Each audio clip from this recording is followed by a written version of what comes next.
মানববন্ধন শেষ হলো।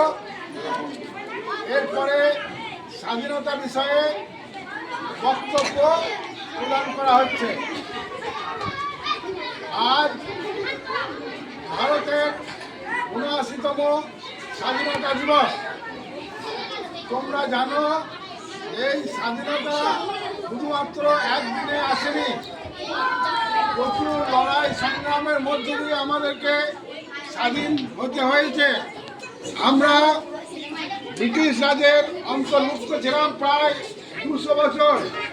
তারপর ব্রিটিশদের অত্যাচার থেকে মুক্ত হতে ভারতের প্রচুর সন্তান এই ভারতকে স্বাধীনতা লাভ করতে সাহায্য করেছে। আমরা যারা আজকে কথা বলছি বাবা, কিন্তু কোনো আশাই যদি না করো যে আমি এটা করব, তাহলে কোনোটাই পূর্ণ হবে না।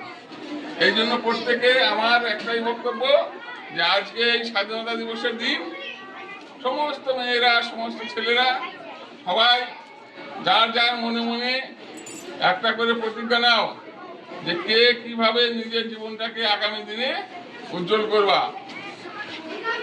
এই বলে আমি আমাদের দেশ শহীদের প্রতি সম্মান জানিয়ে বন্দে মাতরম শুনি দেবো। তোমরা সবাই বলবা বন্দে মাতরম, বন্দে মাতরম, বন্দে মাতরম, বন্দে মাতরম, বন্দে মাতরম, বন্দে মাতরম, বন্দে মাতরম, বন্দে মাতরম। আমার বক্তব্য শেষ করলাম। এবার এবার